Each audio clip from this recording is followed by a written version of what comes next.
ক্যালকাটা ইউনিভার্সিটিতে তোমরা যারা 6 সেমিস্টারে পড়াশোনা করছো এবং ইতিহাস সাবজেক্টটি তোমাদের মাইনর পেপার হিসেবে রয়েছে, তোমাদের দুটি পেপার এক্ষেত্রে পড়তে হবে। MN5 সুলতানি যুগের ইতিহাস এবং MN6 মুঘল যুগের ইতিহাস।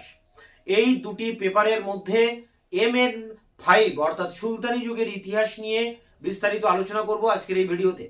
এবং এখানে MN5 পেপারটির যে সিলেবাস রয়েছে সেটা সংক্ষিপ্তভাবে আলোচনা করব।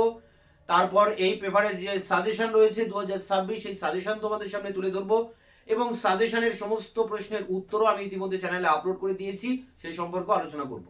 তো একবার বোর্ডে কি লেখা রয়েছে আমরা একবার একটু দেখে নিই। দেখো, CU 6 semester history minor MN5 এই পেপারের সাজেশন 2026 নিয়ে আলোচনা। তার আগে আমরা একটু সিলেবাসটা দেখে নেব। MN5 এর যে সিলেবাস সেটি হচ্ছে ভারতের ইতিহাস 1206 থেকে 1526, অর্থাৎ মধ্যযুগের যে দ্বিতীয়ার্ধ যেটি রয়েছে সেই অংশটা আমাদেরকে পড়তে হবে। এই 1206 থেকে ভারতবর্ষে ইসলামের শাসন বা মুসলিম যুগ শুরু হচ্ছে এবং এই সময় থেকেই দিল্লিতে সুলতানি সাম্রাজ্যের সূচনা হচ্ছে। সেই জায়গা থেকে 1526 অর্থাৎ বাবর যে ভারতবর্ষে আসছেন পানিপথের প্রথম যুদ্ধের মধ্য দিয়ে 1526 অর্থাৎ মুঘল যুগ শুরু হচ্ছে 1526 এর পর, ঠিক তার আগ পর্যন্ত সুলতানি যুগের এই 320 বছর 1206 থেকে 1526 অর্থাৎ 320 বছরের এই সুলতানি যুগের ইতিহাস ধরা রয়েছে তোমাদের MN5 পেপারে। তাই দেখো, এই সুলতানি যুগের উপরে তোমাদের নাম্বার প্যাটার্নটা একটু বলে দিই। 20 নম্বরের প্রশ্ন দুটি লিখতে হবে, 4টি প্রশ্ন পরীক্ষা আসবে।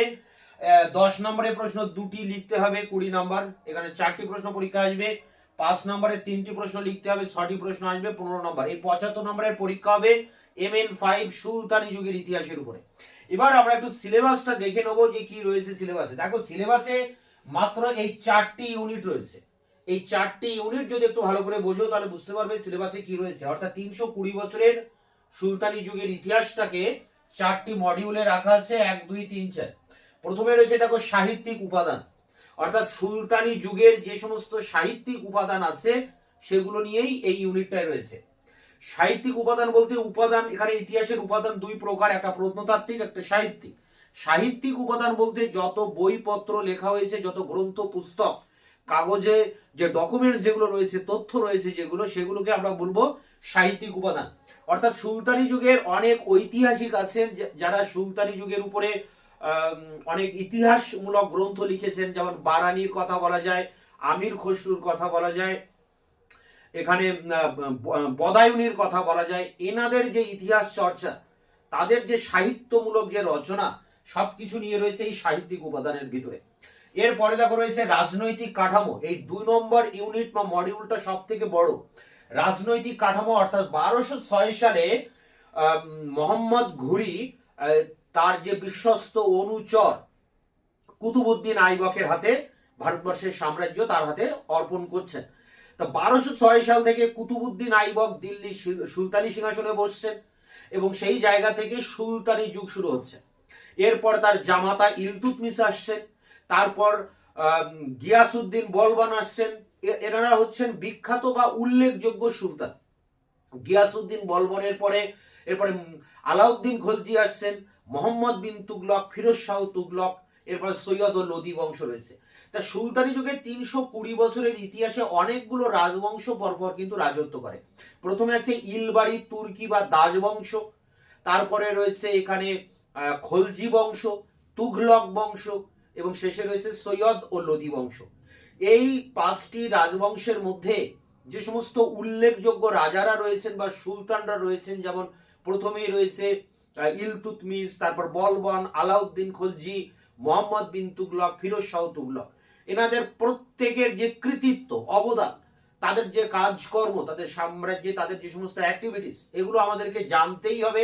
এবং তোমাদের যে সাজেশন আমি এরপরে দেব, সেই সাজেশনে কিন্তু এই সমস্ত সুলতানদের যে কৃতিত্ব, অবদান, তা প্রত্যেকের উপরেই রয়েছে। তা দেখো, এই অংশে আমরা এই রাজনৈতিক কাঠামোটা দেখব যে যে সমস্ত সুলতানরা পরপর রাজত্ব করেছেন তারা দিল্লির সুলতানিকে কিভাবে শক্ত ভিত্তির উপর প্রতিষ্ঠা করেছেন, তাদের কাজকর্মগুলো কি ছিল। আবার একই সময়ে বিভিন্ন আঞ্চলিক শক্তিরও উত্থান হয়। অর্থাৎ দিল্লিতে যখন সুলতানরা রাজত্ব করছেন তখন ভারতবর্ষের বিভিন্ন প্রান্ত অঞ্চলগুলোতে একাধিক স্বাধীন রাজ্যের উত্থান ঘটে। যেমন বাংলাদেশে এখানে ইলিয়াস শাহী, হুসেন শাহী বংশের উত্থান হয়।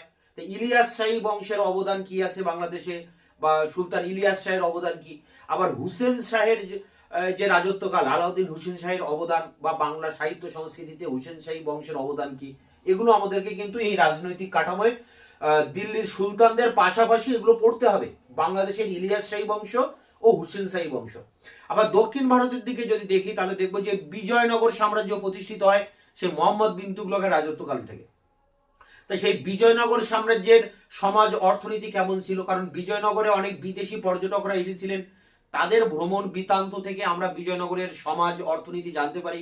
বিশেষ করে বিজয়নগরের যে নায়াঙ্কারা অর্থনীতি, কৃষি অর্থনীতি, নায়কদেরকে কেন্দ্র করে যে জমিদারি ব্যবস্থা ছিল সেটা কিন্তু আলাদা করেও আমাদেরকে পড়তে হয়।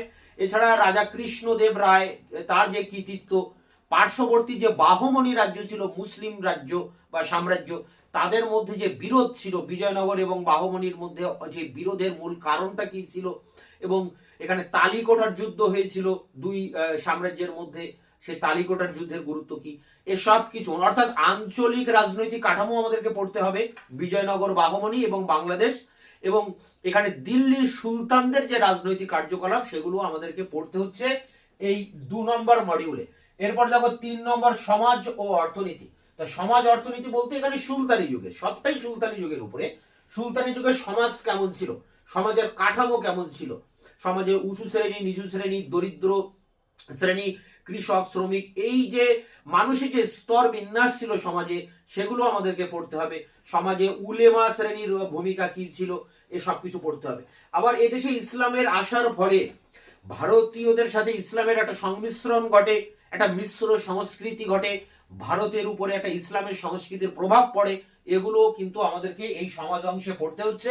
পাশাপাশি অর্থনীতি, অর্থাৎ সুলতানি যুগের অর্থনীতিটা কেমন ছিল, অর্থাৎ সুলতানি যুগের যে রাজস্ব আদায় করার পদ্ধতি, যেটাকে আমরা বলি ইকতা প্রথা, সেই ইলতুৎমিশ চালু করেছিলেন ইকতা প্রথা। তারপর প্রতিটা সুলতানের আমলেই ইকতা প্রথা ছিল এবং এর কিছু কিছু পরিবর্তন এসেছিল, বিবর্তন হয়।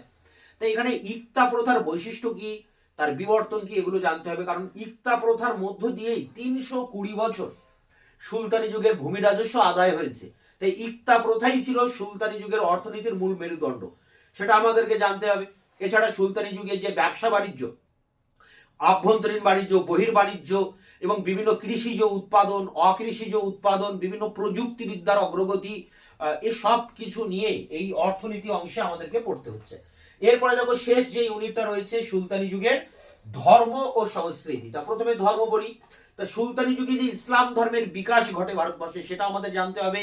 আবার এই সুলতানি যুগে সুফিবাদের উত্থান ঘটে, সুফি মতবাদ, যার অনেকগুলো সম্প্রদায় ছিল, প্রায় 14টি ছিল। তার মধ্যে ভারতবর্ষে চিস্তি, সুরাবর্দী, নাকশবন্দি, কাদারি, সাত্তারি, ফিরদৌসি, এই সমস্ত সম্প্রদায়গুলো অনেকটা অ্যাক্টিভিটিস এরা দেখিয়েছে, ওদের কার্যকলাপ ছিল অনেক ভালো। এবং এই সুফি মতবাদ যে আন্দোলনে পরিণত হয়েছিল, সেই আন্দোলনের বৈশিষ্ট্যটা কি এবং ভারতীয় সমাজের উপর সুফিবাদের প্রভাব কি। পাশাপাশি সুফিবাদের পাশাপাশি আমাদেরকে ভক্তি আন্দোলনও পড়তে হয়। হিন্দু ধর্মের ভিতরে এই ভক্তি আন্দোলন মাথাচাড়া দিয়ে ওঠে দক্ষিণ ভারতে নায়নার এবং আলওয়ার সম্প্রদায়ের হাত ধরে, এবং এখানে চৈতন্য, নানক, কবির, শঙ্করাচার্য, রামদেব এবং মীরাবাই, একাধিক যে সমস্ত ভক্তিবাদী সাধকদের আবির্ভাব ঘটেছিল, তাদের সম্পর্কেও আমাদেরকে ভালো করে জানতে হবে এবং ভক্তিবাদী আন্দোলনের বৈশিষ্ট্য জানতে হবে উত্তর ভারতে এবং ভারতীয় সমাজের উপরই এর প্রভাব। অর্থাৎ এখানে সুলতানি যুগের ধর্ম বলতে আমরা এখানে পড়ব মূলত ইসলাম ধর্ম, সুফি ধর্ম এবং ভক্তি ধর্ম। এর পাশে রয়েছে দেখো সংস্কৃতি, অর্থাৎ যে শিল্পকলার বিকাশ। সুলতানি যুগের স্থাপত্য কলার বিকাশ ঘটে, ভাস্কর্য শিল্পের বিকাশ না ঘটলেও স্থাপত্য অর্থাৎ কোনো বড় কোনো স্থাপনা কিন্তু এর বিকাশ ঘটে। অনেক প্রাসাদ তৈরি হয়, মসজিদ তৈরি হয়, এখানে অনেক দরজা তৈরি হয়, স্মৃতিস্তম্ভ তৈরি হয়, মিনার তৈরি হয়, কুতুব মিনার, এবং প্রতিটা সুলতানি কিন্তু কোনো না কোনো স্থাপত্য বানিয়ে গেছে। তাই সুলতানি যুগের এই স্থাপত্য কলা সম্পর্কে আমাদের জানতে হয়। তবে সুলতানি যুগের স্থাপত্য কলাকে বলা হয় সারাসেনিক শিল্পকলা। পারস্যের সাসানীয় বংশের শিল্পকলার অনুকরণে আমাদের দেশের সুলতানরা কিন্তু শিল্পকলা গড়ে তুলেছিলেন। তাহলে ভারতের উপরে সারাসেনিক শিল্পকলার একটা প্রভাব পড়ে এবং তৈরি হয় ইন্দো সারাসেনিক শিল্পরীতি। তো সেই শিল্পরীতিতে একাধিক স্থাপত্য তৈরি হয়, সেই সব কিছু ডিটেলস বিবরণ আলোচনা করতে হবে আমাদের এই সংস্কৃতি অংশে। পাশাপাশি বাংলাদেশের যে শিল্প সংস্কৃতি কেমন ছিল, বিজয়নগর, বাহুবলী, জৌনপুর, লখনৌ, এই সমস্ত জায়গায়ও শিল্পকলার বিকাশ ঘটে পৃথক পৃথক স্বতন্ত্র ধারায়, সেগুলো আমাদেরকে জানতে হবে। তাই দেখো এখানে 4টি ইউনিট রয়েছে। প্রথমে সাহিত্যিক উপাদান, পরে রাজনৈতিক কাঠামো এবং সমাজ অর্থনীতি, ধর্ম সংস্কৃতি। এই 4টি ইউনিটের উপরেই তোমাদের এই 320 বছরের সুলতানি যুগের ইতিহাস পড়তে হবে। এখন এর যে সাজেশন রয়েছে, একেবারে টপ মোস্ট ইম্পর্টেন্ট প্রশ্নগুলোর যে সাজেশন, সেখানে আমি 20 নম্বরের প্রশ্ন মাত্র 8টি প্রশ্ন রেখেছি, 10 নম্বরের প্রশ্ন মাত্র 8টি রেখেছি এবং আর 10টি প্রশ্ন রেখেছি 5 নম্বরের। এর ভিতরেই তোমরা 100% কমন পেয়ে যাবে, আর প্রতিটা প্রশ্নের উত্তর তোমরা পেয়ে যাবে চ্যানেল থেকে। তোমরা যদি সাজেশনের যে প্রশ্নগুলো বাংলায় লেখা আছে, যেমন আলাউদ্দিন খলজির বাজার দর নিয়ন্ত্রণ একটা প্রশ্ন, এটা যদি তোমরা বাংলায় লিখে সার্চ করো ইউটিউবের সার্চ বারে, তাহলে দেখবে আমার দেওয়া অ্যান্সার পেয়ে যাবে। যদি না পাও, আমার হোয়াটসঅ্যাপ নাম্বার আছে 8327540655 নাম্বারে তোমরা হোয়াটসঅ্যাপ করলে আমি উত্তরের লিঙ্ক তোমাদেরকে পাঠিয়ে দেবো। আমরা এবার অন স্ক্রিন রেকর্ডের মাধ্যমে দেখে নেবো যে এই 2026-এ এই MN5 অর্থাৎ সুলতানি যুগের ইতিহাস, এই MN5 পেপারের যে সাজেশন সেটা কি রয়েছে। CU 6 semester history minor MDC, মানে MN5 সাজেশন 2026 গ্রুপ এ, মার্কস 20 নম্বরের প্রশ্ন 2টি লিখতে হবে, 40 নম্বর। এখানে 4টি প্রশ্ন পরীক্ষায় আসবে, তার জন্য তোমরা কয়েকটি প্রশ্ন মাত্র দেখবে। সুলতান ইলতুৎমিশের কৃতিত্ব আলোচনা করো। এখানে যত সুলতান রয়েছে গুরুত্বপূর্ণ, তাদের সব কৃতিত্ব এখানে পরপর 5টি রয়েছে। দেখো, সুলতান ইলতুৎমিশের কৃতিত্ব, সুলতান গিয়াসউদ্দিন বলবনের কৃতিত্ব, আলাউদ্দিন খলজির বাজার দর নিয়ন্ত্রণ নীতি, মোহাম্মদ বিন তুগলকের সংস্কার পরিকল্পনা, ফিরোজ শাহ তুগলকের সংস্কার পরিকল্পনা, তারপরে রয়েছে বাংলাদেশের ইতিহাসে শামসুদ্দিন ইলিয়াস শাহের অবদান। তার এখানে দেখো 6টি প্রশ্ন রয়েছে পরপর কিন্তু সুলতানদের উপরে। তোমরা যদি এই 6টি প্রশ্ন ঠিক করে করো, এর মধ্যেই 2টি প্রশ্ন কমন পেয়ে যাবে। 2জন সুলতানের উপরে প্রশ্ন আসবেই, 20 নম্বরের 2টি প্রশ্ন। এই 6টি প্রশ্ন রয়েছে, 6জন সুলতান রয়েছেন এখানে। এই 6জন সুলতানের উপরে ভালো করে পড়লে এখান থেকে 2টো প্রশ্ন কমন পাবে। এছাড়া দেখো খুবই ইম্পর্টেন্ট প্রশ্ন রয়েছে আরও 4টি প্রশ্ন, যেমন ইকতা ব্যবস্থার বৈশিষ্ট্য ও বিবর্তন, পরটি ভক্তি আন্দোলনের বৈশিষ্ট্য ও ভারতীয় সমাজে তার প্রভাব, এরপরে রয়েছে সুলতানি যুগে স্থাপত্য রীতির বৈশিষ্ট্য, এবং শেষ প্রশ্ন বিজয়নগরের সমাজ ও অর্থনীতির বর্ণনা দাও। এই 10টি প্রশ্ন টপ 10 কোশ্চেন। এর মধ্যে থেকে তোমরা 20 নম্বরের প্রশ্ন যেমন কমন 2টো পাবেই, আবার এর মধ্যে থেকেও কিন্তু একটি প্রশ্ন 10এও কমন পেতে পারো। এছাড়া দেখো এরপরে রয়েছে গ্রুপ বি, যেখানে 10 নম্বরের প্রশ্ন 2টি লিখতে হবে, 4টি প্রশ্ন আসবে। এখানে তোমরা মাত্র 6টি প্রশ্ন দেখবে, অল্প কয়েকটি প্রশ্ন এখানে রাখা আছে। আলাউদ্দিন হোসেন শাহের অবদান, রাজা কৃষ্ণদেব রায়ের অবদান, পরেটি দিল্লির সুলতানি সাম্রাজ্যের ধর্মাশ্রয়ী প্রকৃতি, পরেটি দিল্লির সুলতানি সাম্রাজ্যের পতনের কারণ, পরেটি রয়েছে সুলতানি যুগের নগরায়ন প্রক্রিয়া, এবং শেষ প্রশ্ন সুফি আন্দোলনের বৈশিষ্ট্য ও প্রভাব। এই সমস্ত প্রশ্নের উত্তর আমি চ্যানেলে আপলোড করে দিয়েছি, ভিডিও ডেসক্রিপশন বক্সে তার লিঙ্ক দেওয়া রয়েছে। গ্রুপ সি 5 নম্বরের প্রশ্ন লিখতে হবে, টিকা প্রশ্ন 3টি, 6টি প্রশ্ন পরীক্ষায় আসে 15 নম্বরের জন্য। এই যে প্রশ্নগুলো করবে দেখো, রাজিয়া কেন ব্যর্থ হয়, বন্দেগানি চহেলগানি বা 40 চক্র, পরটি জিয়াউদ্দিন বার্নির ইতিহাস চর্চা, পরটি খলজি বিপ্লবের তাৎপর্য, পরটি মাহমুদ গাওয়ান, পরটি খামস জাকাত ও জিজিয়া, পরটি বিজয়নগর ও বাহমনি বিরোধের কারণ, পরটি রয়েছে দেখো পানিপথের প্রথম যুদ্ধের তাৎপর্য, পরটি সুফি সিলসিলা যেমন চিস্তি ও সুরাবর্দি, পরটি আলাই দারওয়াজা, পরটি আদিনা মসজিদ, পরটি কুতুব মিনার। এই 3টির একটি কিন্তু পরীক্ষায় আসবে, আদিনা মসজিদ, আলাই দারওয়াজা, কুতুব মিনার। পরটি সুলতানি আমলে অ্যাকচুয়ালি এই 12টা প্রশ্নই তোমরা করবে। এছাড়া আর 2-3টে প্রশ্ন আমি এখানে রেখেছি দেখো এক্সট্রা। সুলতানি আমলে গ্রামীণ সমাজের গঠন, সুলতানি যুগে অকৃষিজ উৎপাদন ও প্রযুক্তি, সুলতানি আমলে আভ্যন্তরীণ ও বৈদেশিক বাণিজ্য। তো এই সমস্ত প্রশ্নের উত্তর তোমরা পেয়ে যাবে ভিডিও ডেসক্রিপশন বক্সের একটি প্লে লিস্টের লিঙ্ক থেকে। দেখা হচ্ছে অন্য ভিডিওতে, ততক্ষণ চ্যানেলকে সাবস্ক্রাইব করে রাখবে, বন্ধুদের কাছে শেয়ার করবে।